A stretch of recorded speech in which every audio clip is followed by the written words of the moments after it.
Candid Conversation with Lady T and JT. Check out the show. Check it out.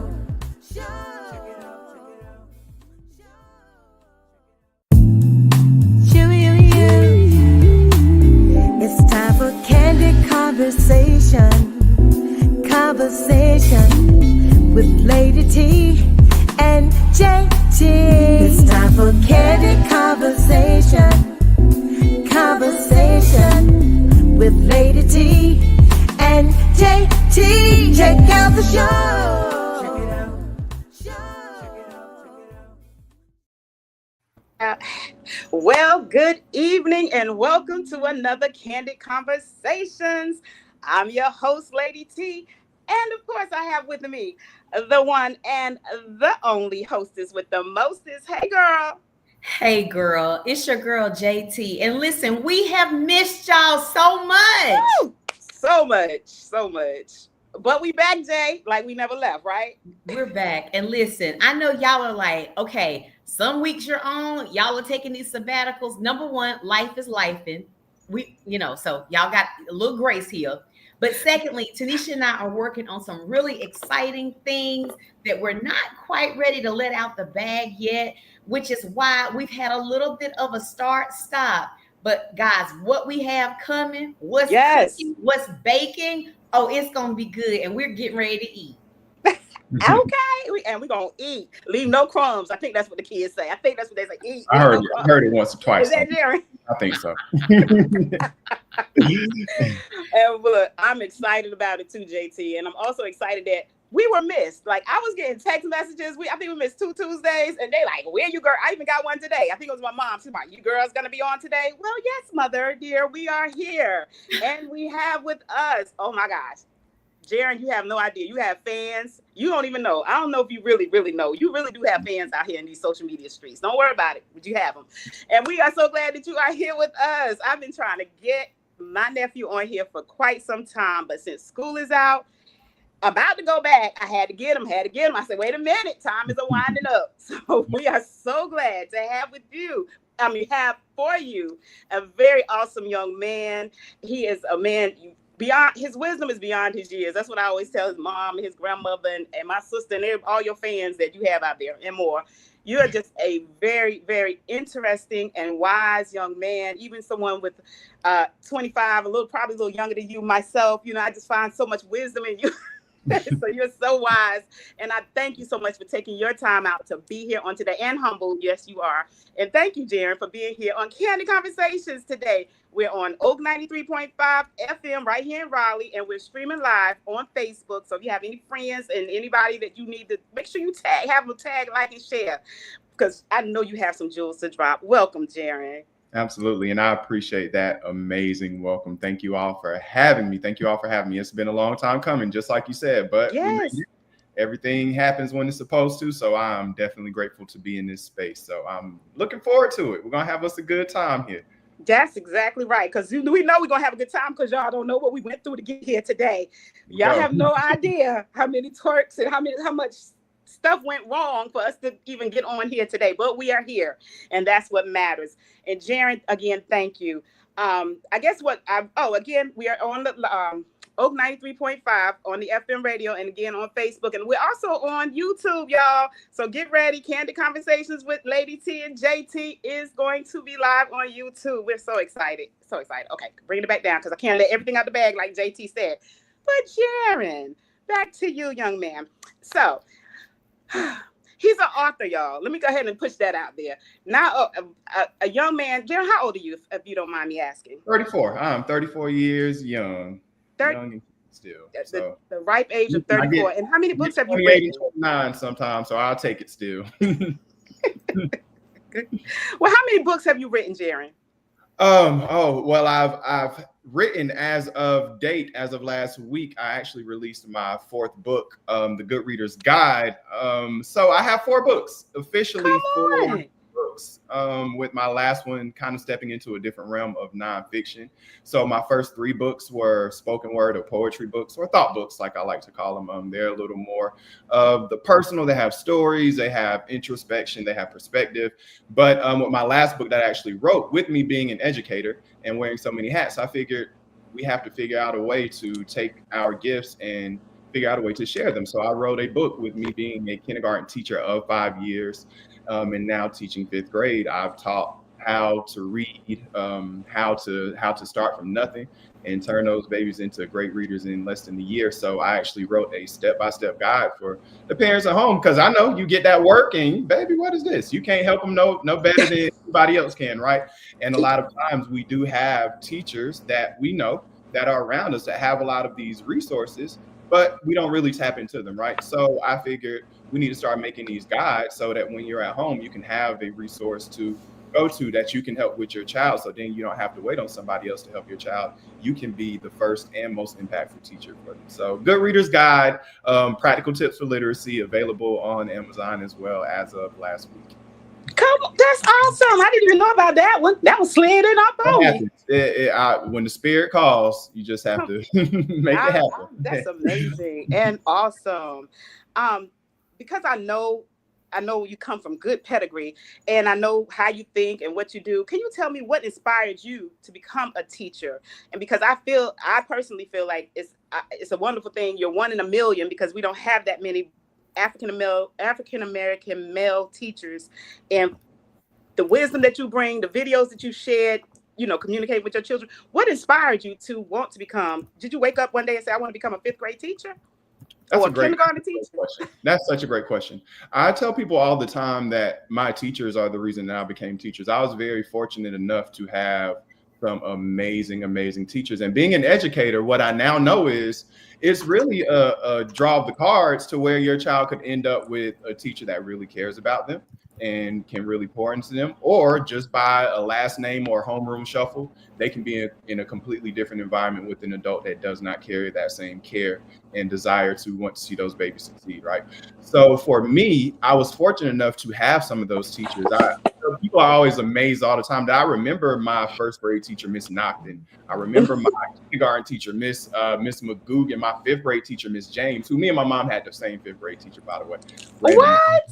Southern Pines Elementary, Miss James, Mr. Brown, Civics and Economics, Pinecrest. There's so many names that come to me, and these people, I looked at them and I said, more importantly than what I really truly enjoy the way they come every day and they pour into us, and they're able to open my mind up to new things. So my teachers are the reason that I became an educator. So when I went to college, I went to college for elementary education. I didn't have to go and figure it out. I didn't just land on a major because it sounded good or it was easier. I knew going into it that that's where my heart was. And all of my jobs, my whole entire life, ironically, have been centered around children. Even in high school, whether it was Boys and Girls Club or summer camps, I just found a fondness for children. And more importantly, they found it for me. I could like children all I want, but if they don't like you back, then it's a different problem, right? So knowing that children also enjoy me and I enjoy being around them, in conjoined with the fact that I had some amazing teachers, it was a shoe-in for what I wanted to, for this part of my life to start doing. And lo and behold, I'm going into year 11 as an educator. So wow. That's amazing. I think it's an awesome thing. As a Black male teacher in public school system, I guess, especially, right. Do you find that there have been some challenges that you may have faced? Oh, absolutely. Well, I will also say this, that I've also intentionally made sure that since I've taught in those environments where a lot of them look like us, but a lot of people don't like to go. They'll neglect those schools where they may see those kids as behavior problems or hard to reach or don't go over there. I've very intentionally spent every single day of my educational career teaching in those environments in what they're labeled Title I schools. But for real, that's really a code word for saying these are the black schools that don't really got no money, that are in these areas that nobody really cares about. That's what it is. But they just call it Title I. They find Title I. Yeah, they dress it up real nice. So I made sure that as soon as I graduated, I found one of these Title I schools. And every single day I'm surrounded by the babies that look like us and come from a lot of our environments. And that honestly is what keeps me going, because I remember being one of those kids, right? I remember if it wasn't for it, now I'm the Miss James, now I'm the Mr. Brown, now I'm the Miss Nocton, right? Because one of those kids is looking at me and I'm dictating. I may not reach them all, but right. one or two that are going to remember, hey, I had him. He really resonated with me, and I'm going to make a decision based off that. And that's really what it is. So just being very, very intentional about going back into those environments, because I was in that environment. And if those amazing individuals didn't make those choices to go back into those environments, who's to say where I could be? Who's to say where I would be? So I know that, our job is to inspire. The highest form of any human act is to inspire. What do you do with your gifts?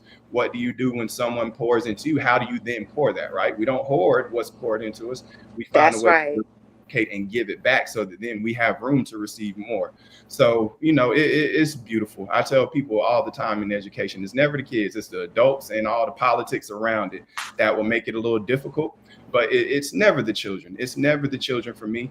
And that's the big thing that I lean into every day. On those days, it's a little tougher going into those environments and know who I'm going in there for, why, and the importance of it. So it's really, I thank God every day that I'm able to have that privilege. Jarrin, that is fantastic. I'll share with you. I am not a teacher, but I do serve K through 12 systems. And it's amazing to me how in certain systems, you use the code word, Title I, right. But there's also a grave difference as to how parents whose children attend Title I schools, they don't attend the school board meetings. They're not advocating that their kids at their school, because these are schools in our communities, typically, they're not advocating for our kids to get the same opportunities that kids in other within the same district, but just at other schools get. Some parents are very vocal, they're very demanding. They will put a demand on the school board for resources to go to their respective neighborhood school. And oftentimes Title I schools don't have that same level of advocacy.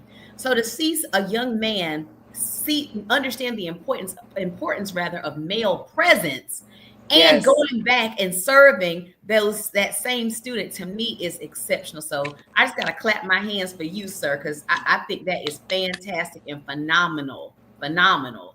Yes. So much. Yes, I do too. And you did mention that the students aren't the problem. There are times that the adults are the problem in the system. Right. It's out here in the real world too, believe me. But yeah, I get that.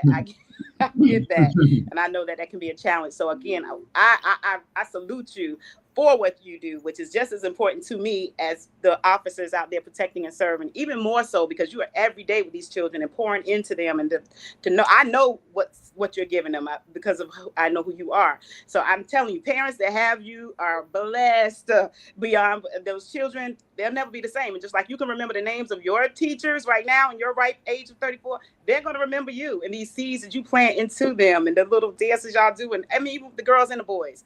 So right. I applaud that. And I know sometimes it can be risky because you get sometimes, male, I can see that male could be more dangerous to be a male teacher in this public school system, but being accused of doing certain things or just having two strikes against you anyway in the system, So I commend that. There was something that happened some years ago, I guess, and I wanted you to kind of spin a little bit on that something you went through in the school system where I think you stopped working as a teacher for a little while. Absolutely. Yes. So addressing that. So one of my biggest lessons that I've learned, and this was a really eye-opening experience for me. A lot of people will look at it and they'll say, that they can look at that as a detriment or something that's undesirable to not have to go through. But for me, it was more so a learning lesson. And the biggest thing that it gave me a lot of revelations in that instance. So to give a little context, back in around 2020, having a conversation concerning some historical inaccuracies on social media. And it kind of gained legs. And then those legs got back to people that reached out to the school that I worked at. And then that led to this big blow up about a historical conversation. Now, nothing criminal was done, right? I didn't break any laws. I didn't commit any crimes. I didn't do any of that. We're having a conversation. Didn't say anything hateful or violent towards anyone, right? But learning in America now, and I guess it'll be a segue into what we'll begin to discuss. Having a conversation with my father during that time, and just watching in history, it's repeated all around us. You learn that there are certain groups of people that have when certain things are said, certain things occur. Unfortunately, we don't carry a lot of that same unity, but that's really what it was over. And my biggest thing, and I'll never forget it, and I'll carry this with me forever, because after that, I had a conversation with my father, and we were just talking about the fact that you can be made to feel wrong in a situation where you aren't, when something has been normalized that shouldn't be normal, right? A lot of times when something is normal, that does not mean that it's right. It's just normal. Those are two different things. People confuse something being normalized with something being correct. So with that, he led me right on back to the book, good old Proverbs, to not cast your pearls before swine.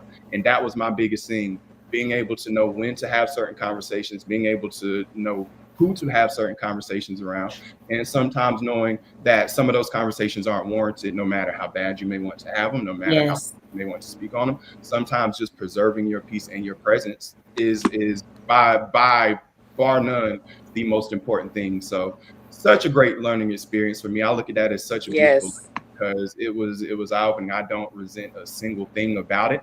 I don't at all. It is something that I constantly look back on, and I'm able to use that, and it's actually helped fuel and project myself into the things that I've been able to, do for myself now and are currently doing myself. So nothing but revelations and lessons from it. So I'm so grateful for that privilege and opportunity to experience it, to be honest with you. That's good. That's good. Sometimes, and that's why, again, I commend you, because a lot of people would tuck and run. They would, oh, I've been, but you took something and learned from it. And we're adult, big adults, and we're still learning that you can't have a certain conversation in certain places with certain people, and just have to, tone down. Even though we're passionate about it, we still have to kind of tone it down. I heard my pastor say one time, just because they made a bill on it and made it right, doesn't make it right. You know what I'm saying? Like, it does not necessarily mean that it's the right thing to do. So I get it. But we see your grandmother on. I see your mother on. Hey, Pat. Hey, Ma. Love y'all. How y'all doing? Yes. So we again commend you for not just learning, but learning from it, growing from it, and keep pushing. And that's why I love me some Jarrin. And my sister and I talk about you all the time, because we like, oh my gosh. And then he shared, listen, y'all got to follow him on Facebook. Follow him on all platforms. Listen, our listeners, Oak 93.5 FM, y'all have to tune in. Follow this young man. He's full of wisdom.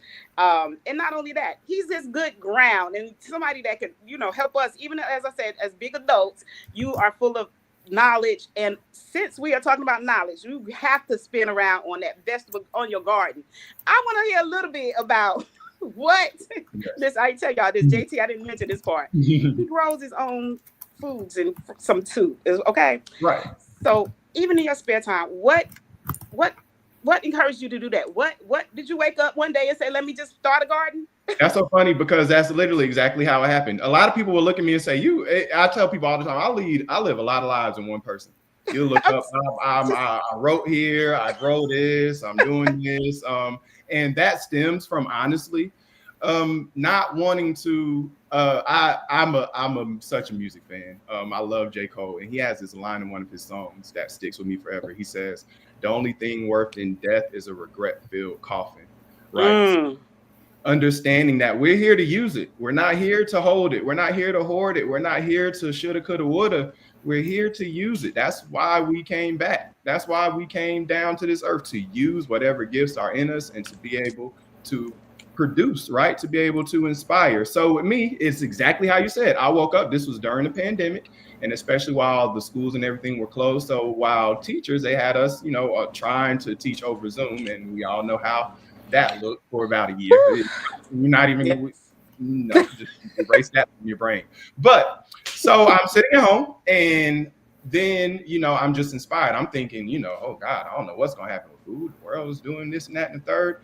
So how I started gardening was literally, I sat down on YouTube and I just started with tomatoes. I typed in how to grow tomatoes, and I just sat there, watched video after video after video for about an hour, gained knowledge, took notes. Then I moved to a different vegetable, peppers, onions, plant, right? So then lo and behold, I look up, my first year I started, I only grew tomatoes and peppers in these little storage bins outside on my back patio. And I was proud of those little things. Oh boy, those little peppers and tomatoes. It wasn't the most, but I was so proud because it took me months and months just for those 3 little plants. But every year I added on. So then it turned into, adding new things, watermelon here, squash here, okra. So now I can sit and say anything that's not a tree, pretty much, I've grown. And I love that. And it's all self-taught. And I tell people this all the time about gardening, because we look at each other like, oh, wow, how could you do that? It's all in us. Gardening is a very ancestral thing, because you have to understand that the concept of a restaurant or a grocery store is maybe 200 years old max. Right. So that means for millions of years, humans could only eat what they produce. That's what we come from. Our ancestors, our greats, and even down to your grandma and your great grandma. She had a little garden, or she worked somewhere, right? This is very ancestral to us. So I say it's just something in you. I didn't learn how to do it. I just remembered, right?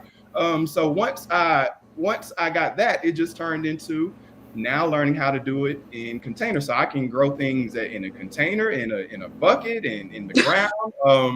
And it's amazing. It's such a fulfilling thing. And it's not as hard as people think. I tell people that all the time. It just takes a little time and a lot of attention. But I promise you, it's not as difficult as you think. If I could grow, and a lot of things that people saw from my social media, they would assume I had this big, huge garden. I grew about every bit of 40 plants in half of a driveway. I wasn't even using the ground, because where I was at, I was renting, so I couldn't plant anything in ground. So I got a whole bunch of buckets from Lowe's and Home Depot, and I had a whole garden just in the half of a driveway, because that's where the sun was hitting. So it's a way. It's absolutely a way. I promise you, it's not as crazy or as wild as you think.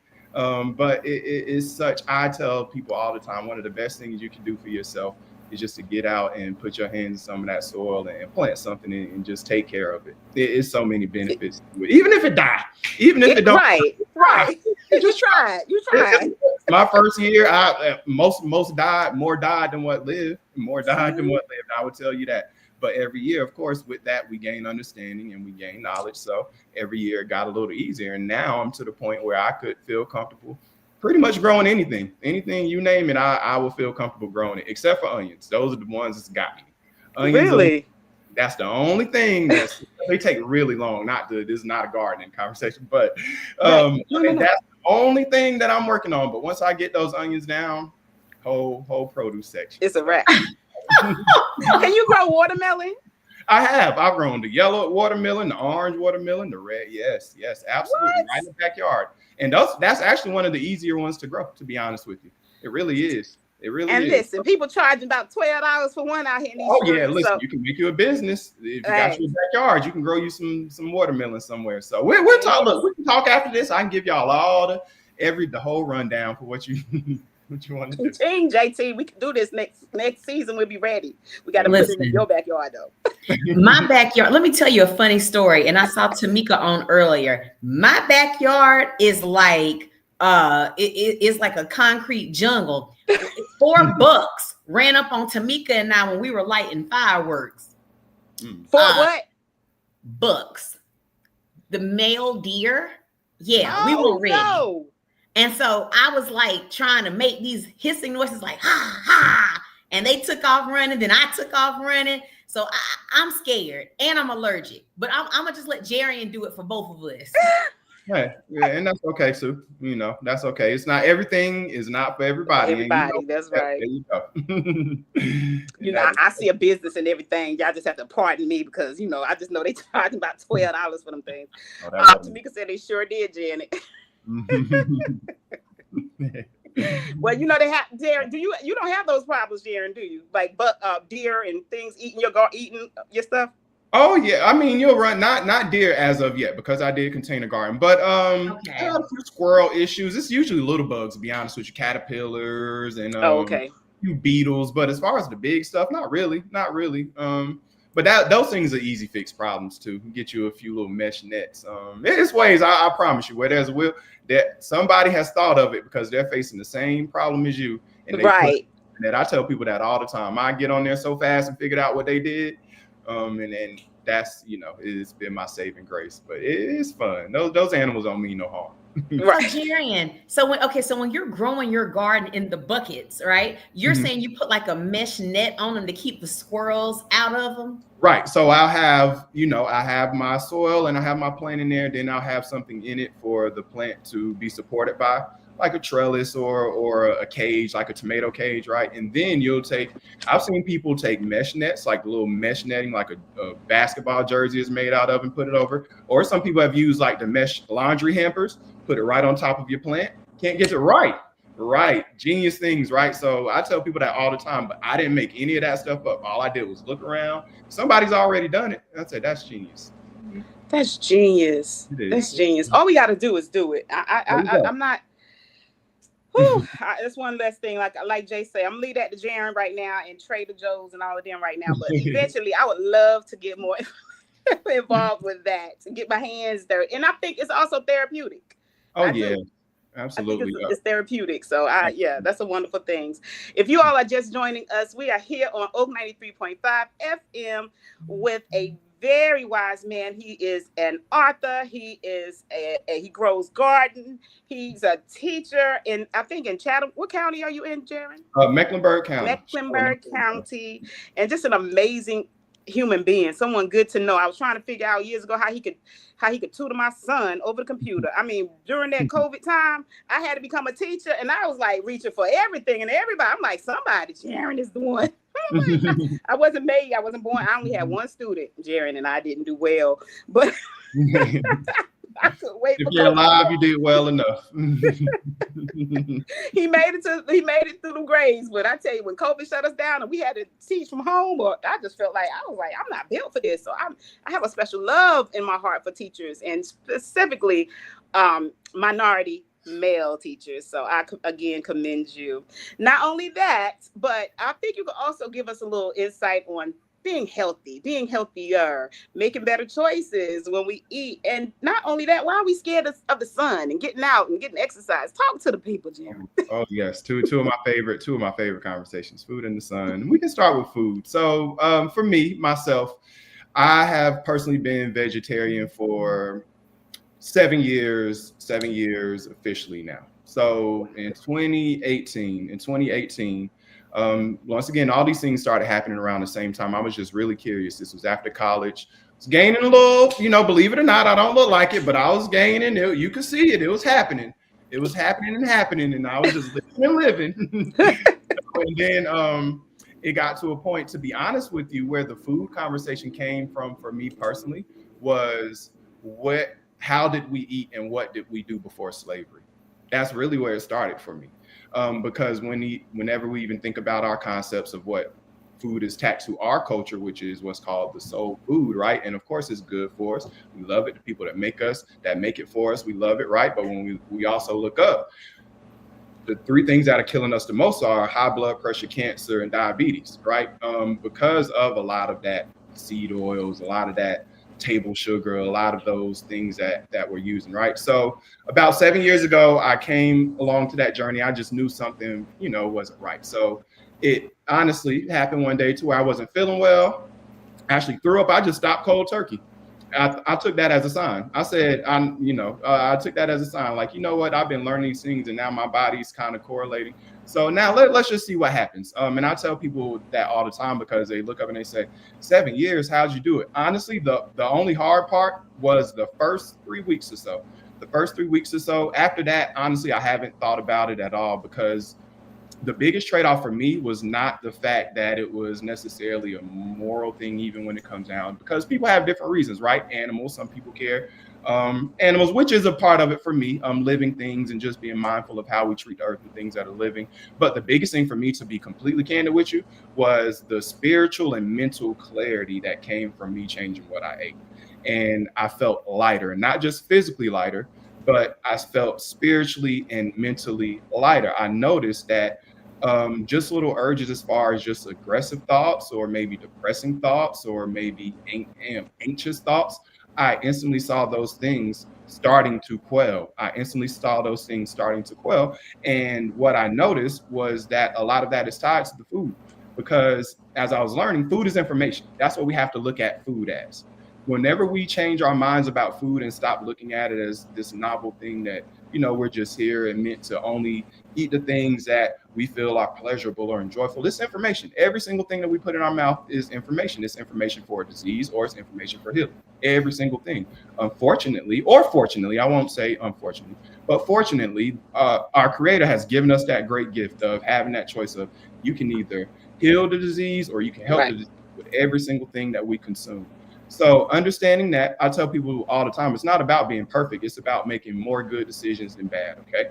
Am I saying that you can't ever drink a soda? No. But should we be drinking soda every day? Probably not. That's probably not going to lead us to the results that we're looking for when we talk about our mind, body, and spirit, right? So I very much so live in the lanes of an 80-20 rule, to where I'm not perfect. Yes, I have a cookie or a piece of cake sometimes, right? Because what I've learned is, any extremists on any side, those are the people that typically, whether they look at their issue as being on the right side or wrong side, those are the people that tend to suffer. And it's the people that have a good sense of balance in the middle that tend to live these long lives. I was just watching an interview. It was an Instagram feed I follow, just people that live past 100. And they were all speaking. And what I noticed about all of them is that all of them had a balance. They say, well, I eat a brownie every day, but I walk every day for 2 miles. Like they had something about them to where they weren't perfect. We look at things and say, okay, well, how can you do that every day and live to be 100? But they had a good balance about themselves. They weren't leaning too far to either side. They understood that balance is what keeps us here, that act of homeostasis, right? So understanding that whenever we're taking in this information from food, whenever we're feeding ourselves and downloading that information, that helps us for when the time comes around and we're facing those things, for our body to be able to either get past what we call disease, or it tends to go into a deeper stage of it, right? And now to tie back into what you were talking concerning the sun, because this seems to be a very controversial topic for a lot of people. I recently talked about how we are not designed to necessarily need sunscreen, right? And I got a lot of pushback from that. What do you mean Black people don't need sunscreen? I've gotten sunburn before, and rightfully so, right? All of those things are justified. There's no lie or inaccuracy in that. Have people that are like us gotten burnt by the sun? Yes. And has the sun been detrimental in certain cases to certain people? Yes. But now we never get to the why.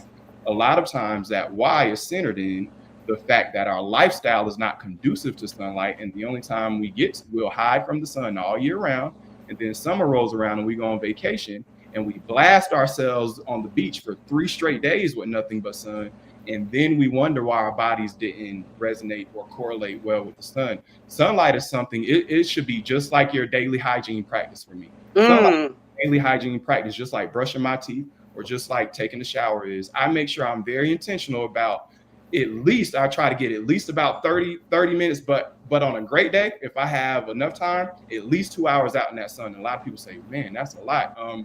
And how are you able to sustain that? Well, I'll do other things out there. I'll go out there and read. I'll go out there and walk. But having that sun hit your body and producing that vitamin D and regulating our hormones and our melatonin and our serotonin, a lot of people don't understand how vital sunlight is to every single hormone in your body, because it gives instructions. Sunlight is instructions as well. It's instructions. The only reason that we exist on this earth is because of the sun. The sun created the plant life. The plant life gave us oxygen, and the plants created the living things, the animals. That's how it flows, right? So understanding that the thing that sustains us is also not simultaneously killing us, but a lot of those things that we found in these sunscreens, such as the titanium oxide and all these, when you flip it over, just take your favorite sunscreen and just flip it over on the back and ask yourself what some of these things are. In a perfect world, do I wish that wasn't the case? Of course, but that's not the reality that we're in. That a lot of people are making money off the business of disease. Disease is a business, and we have to start looking at it that way. It is the biggest business in the world outside of war. It is war and then straight to disease, because sick people produce money for the pharmaceutical companies, they produce money for the doctors, they produce money for the hospitals, right? And we're stuck on this perpetual wheel because we're doing all of the things they're telling us not to do, right? Because ironically, if we just go back to our grandma's generation, if we just go back, let's say 1950s or 60s, right? We didn't have all these rampant cases of all the diabetes and high blood pressure. But what did those people do a lot? They were outside much more. That's They true. didn't have washers and dryers. They had to hang the clothes outside. They had That's the true. kids outside. They had to sit on the porch all day. The house was hot, so they were sweating, which is another form of detox, right? So we become so extra sedentary. Then we look up and we wonder, well, where did the diabetes come from? Well, we don't have as much in common with our greats and our great grands, right, that did a lot of these things that counteracted. Yeah, they ate the chitlins and the hog maws, but they were also out in that field and they sweat for 3 hours a day, right? So it was a constant give and take. They didn't eat all the chicken and then sit there and binge watch Netflix all day. But that's the truth, right? That's the truth. I know it is the truth. They counteracted those things. Yes, they ate those things, but they also had a way to get rid of those things because they were out in that sun all day, or they were out sweating all day. So it was a give and take. It was reciprocal. We have no reciprocity. We're just consuming. And then we look up and we wonder, where did this high blood pressure come from? It came from our constant consumption and not doing the things to counteract it, to prevent those things. So I'm all about preventative maintenance. For me, it's all about, I don't want to wait till I get it to start having to fight it. I don't want to get it. There you go.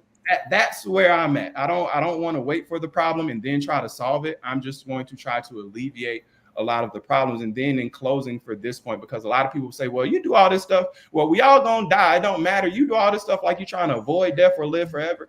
And I tell people all the time, it has nothing to do with quantity of life. It's about quality. That's right. Quality of life. I don't know how long I'll be here, but I don't want to suffer while I'm here. I don't want to wake up every day with low energy and feeling lethargic and feeling sick and feeling anxious and feeling worried while I'm here, right? So it's all about the quality of our life and not the quantity of it, because we're only given this vessel, only one of them. We can't get another one. We can't get another one. Just like we get cars and clothes, we only got one of these. So once that engine start messing up, I don't know where you're gonna get another engine from, right? Once the gas tank start acting iffy, you know where you take it to get another gas tank, right? But we have to be mindful of, this is the only one we have, and this is our vehicle to move through this world. This is our vehicle to move through it. So it has to be, we want it to be running as optimally as we can for as much as we can. And a lot of those things come from nature, the sunlight, the eating right, eating things that were given to us naturally. And we strayed away from that. So I think a lot of that has to do with a lot of the sickness and disease that we're dealing with, particularly in our community today. Jarrin, they want you to keep going on this. I don't know, but in the comments, Janet, can you...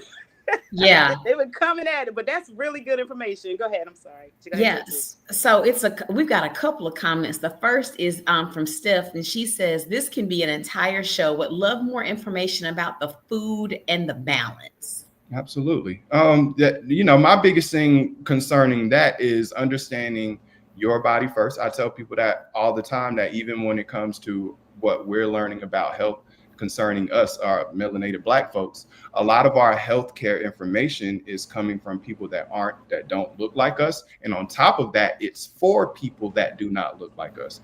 And that's something we have to realize. And I give people this analogy all the time, because we can look up and not to say that being different, because when we touch these topics, a lot of people will instantly jump to you pointing out differences with you being against something or anti. It has nothing to do with that. It's just a recognition of it. It's more dangerous to be ignorant to the differences. Is to me, to be willfully ignorant is more dangerous than to address something in the correct way. So the analogy I give people all the time is that there are multiple kinds of cats, but you've never seen a lion and a tiger hanging out. Why is that? They don't even live in the same place. They don't eat the same foods. They're both cats. There are different kinds of birds. There's a parrot, there's a parakeet, there's an owl, there's an eagle, there's a hawk. You don't all see them doing the same things, but they're all birds, right? But for some reason, humans, we've adopted, well, for us, because a lot of our information and knowledge is stolen. So we've had to come and assimilate into a culture that isn't ours. So that's why we're catching the brunt end of it. That's why we're seeing all the negative statistics, because we're trying to adopt into a society and culture that's really not built for us. It's actually built on the backs of our minds. The worse off we are, the better off the end product for theirs is, right? So the biggest thing with understanding that about the food is once you get to the information and the balance of it, it's hard. It's really difficult for me to kind of explain. You have to experience. And I tell people, just try to do 3 days. 3 days to where you just try to do what I call a raw fast.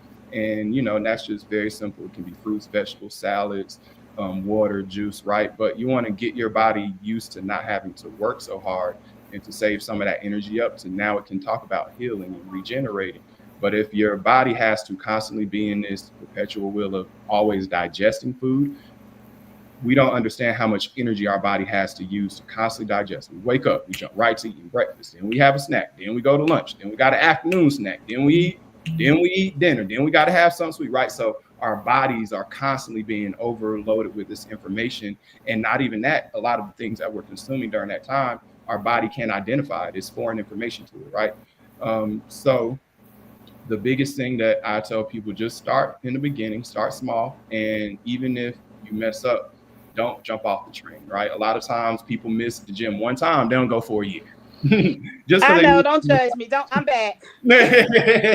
One time they won't go for a year. I tell people that all the time. Listen, it's okay. Go back in there on that Thursday. Back. You just missed one. It's okay. Don't miss 19 because you missed one. Don't let one bad decision turn into 10 bad decisions. Don't compound the interest on the bad decisions, right? So even with that, right, understanding this human process is where we're not sitting here to deny ourselves of experiencing things that we enjoy, but we have to understand the way to go about it and do it. And that's where the finding balance comes in, because we lean too much into the side of just pleasure. And once you just lean into pleasure, I only eat what I like. I only eat what tastes good. I only eat what I write only on that side, what my taste buds enjoy. Then once you lean out of that, then you'll start to see that, okay, my body's responding better. I'm more clear. I'm buoyant. I'm not lethargic when I wake up, because you've now tipped your body back into not just giving it what it wants, but giving it some of what it needs too. And then it's going to start craving more of what it needs and less of just what it wants all the time. So let me spin back. I know, Janet, we have more comments, but you mentioned start slow, maybe 3 days at a time. Y'all hear that? Because some people were asking, I guess just where to begin, even, but start slow. Because sometimes we do jump out the window. We're going to do this. And we know these goals are, pretty impossible to reach. But I like that. Start slow with water fasting. I guess that's what you said. You can do it. You don't even have to jump all the way to water, or you can do intermittent fasting. And that's pretty much something I do every day that I pretty much embody, to where I won't really eat anything solid, to be honest with you. I'll have probably one good meal a day, probably at this point. And that'll be maybe around 4. I try to have it around 4 p.m. But what you want to follow, keep it very simple. Eat while it's bright outside. Eat while the sun is up. If you can't see the sun, don't eat anything. That's another great way to start too, because a lot of times it's the timing of when we're eating, because we don't. Right. Our body's very intelligent. So colon cancer is on the rise exponentially, especially among Black people, but especially with Black men. But we also don't understand that we eat much later than any other people. And the way you can look at it is this: whenever you go in our communities, what we have all the late night fast food, the chicken joints, the Taco Bells, the cookouts, right? Whenever you go into wide open. Yes. They have no restaurants that stay open after 9 p.m. Everything is, think about all the other communities you go into. They don't have the 2:30 Chinese spot or the 3 a.m. pizza place. We're the only people that have that. But you also, they don't teach us that after about 10:30, your body has a circadian rhythm and it says, okay, anything that you eat after this time, I'm not going to try to sit and digest it. I'm shoving it straight into the colon. So it's going to bypass all these digestive processes that it needs to. And it's just got to go straight to the colon because it's too late for me to deal with this right now. So if we keep doing that, eating late, then we look up and it's compounding that colon does it. And that's the first part of detox is the colon. If that colon is not regulated, if our bowel movements aren't regulated, everything else gets backed up. It starts with that. So once we start moving that out the way, and a lot of that comes with the window and the time frequency in which we're eating, just starting to do some of that intermittent fasting will absolutely save you because it's a muscle. It's a muscle. Your stomach will get used to it too. And a lot of our stomachs are stretched and we don't realize it because it's used to being stretched out. Your stomach is very flexible, but it'll return back to its normal size. It's been trying to keep us alive and eat everything and keep everything that we're giving to it. But eventually it's going to say, look, you've been working me to death for 50 years. Now here's a little gout. Here's a little hypertension, right? Because eventually it's going to try as long as it can, but eventually if we're not helping it, it can't, right? It's going to begin to malfunction. So that makes sense. Yeah. I don't, Janet, you can read some more things, more comments. They're coming in quickly. I see Tasha's. I'm not sure if you know anything about multiple sclerosis. Yes, I can touch that just really quickly. The biggest thing that I've learned about that, I tell people all the time, study parasites. Parasites are a big thing to what I'm learning, are the ailments to a lot of people. And it sounds very taboo to people to think about the fact that we have parasites. But if you look it up, even according to the CDC and the National Institute of Health, 1 out of every 3 people, but I'm willing to assume there's more.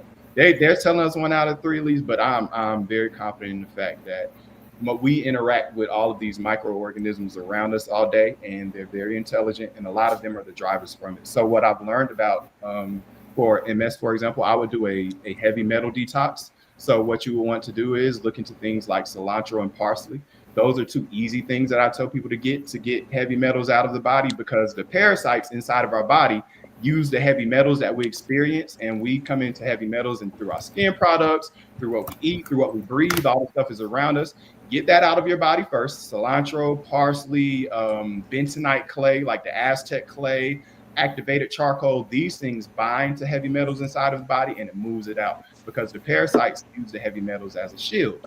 So then once you get the heavy metals out, you want to start going in and getting rid of some of the actual parasites. So they have actual life stages inside of us. They have eggs, they reproduce inside of us, they grow inside of us, and different things attack them in different stages. So you'll have an herb like cloves, CLOV, like cloves. Those are good for like the baby parasites. So I'll have every morning, I have just a little teaspoon of what I put into my tea of some ground clove. You have things like ginger is good for parasites. Papaya seeds are good for parasites. Oregano oil is the strongest antibiotic on earth. And a lot of people don't know that. Get you some. I have not taken an over-the-counter drug in about 5-6. I don't take anything for headaches. I don't take anything for pain. I very rarely have those things now, but understanding that all these medicines came from an herb. For example, if you want to get rid of taking the Tylenol and the ibuprofen and the aspirin, because those things are NSAIDs, and what those things do is they are very taxing on the liver. Pain medication is very taxing on the liver. You get some white willow bark. You can get it right off Amazon. That's actually an herb. That's where aspirin came from. It came from white willow bark. You can get that herb. You drink it just like a tea. It's the natural pain reliever with none of the side effects of an ibuprofen, of the Tylenol, of those things, right? So just understanding that we've been given everything we need around us, right? And once we get back to this information, because that's all we're doing, we're just remembering. This is not anything new. We're all just getting back to it and remembering. We have these things here that we can use that can help us without being a detriment. So for the multiple sclerosis, I would definitely start with, and I also have this, I'll send this to y'all. I've made a detox guide as well that has all this stuff from beginning to end. What? Sunlight to the food, to all the different herbs I just named. I'll definitely share that, and y'all can share that on your page as well. But I would start with a heavy metal detox, and then I would look into things like clove, black walnut hull, HULL. I would look into wormwood. These are things that go inside of our body and they get the parasites out of us slowly but surely. And a lot of those things, such as MS, from what I've learned, is actually attached to parasitic infestations. Wow. Me too. Same thing I said when I learned it. Me too. That's amazing. Yeah. It's good stuff. I'm sitting here trying to take notes. I'm like, I'm going to have to go back over and listen to this again. You know, it's just so much a wealth of information, but we do want that detox information. I think even before doing any new things, and let us disclaim, we're not doctors. This is for entertainment purposes only. Please see your doctor before doing any type of changes in your regimen. Don't stop taking your medication until you speak to your doctor. Okay, let me disclaim that. But wisdom, because I think God left everything here on earth for us to heal us, for us to eat and everything. It was right here. So I'm telling you, I'm so interested, and I really want the detox, because I think a lot of us, we don't do that. And I think that's detriment to our health. Absolutely. Detoxing and things. Yes, Miss Stephanie, we got you. She said, please send it. Absolutely. But detoxing and things of that nature. And our friend here, Tosh, our sister here, who has MS, I think that was some good information for her, even to, you know, those things that you recommended or suggested that she can talk to her doctor about. JT, anything else on there we can read? I know our time is up. I already knew that we were going to have a part A and B with you, Jarrin. I already knew that. Listen, y'all can, I'm here. However I can help. I don't mind. I'm telling you. Well, listen, I just wanted to make sure that in our last few minutes here that you can purchase Jarrin Wooten's books on Amazon. So if you type in his name on Amazon, all of his books come up. So I would encourage you, if you've heard something today that you thought was good and that you want to know more about, let's get on Amazon and let's support this young man who is full of all this wisdom on Amazon.com. Yes, thank you. And just one more quick. No, go ahead. You got it. Because I also, with the Amazon books, those can be a little finicky. I also have my personal website where I have the books, but I also have I also have an herbal capsule business. So I'll sell teas and tinctures and herbal capsules as well. And my books are also available on there as well. And then you won't have to worry about the process of going through it with Amazon, because then I can't sign those. They just come straight. Right, that's true. So if you want one directly from me, my website is livingrootsholistic.health.com. livingrootsholistic.health.com.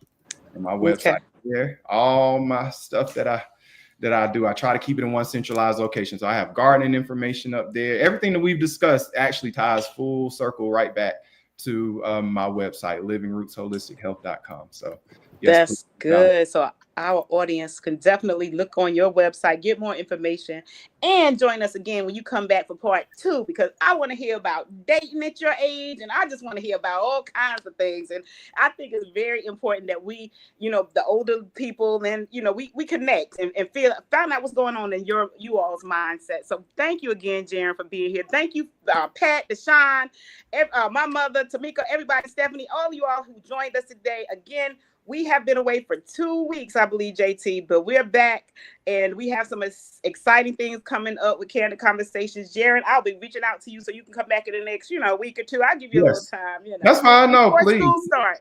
We're here. I'm free until the end of August, so we have time. Okay, awesome. Yes. Well, we welcome you back. We thank you again, and thank you all. It's time for us to go.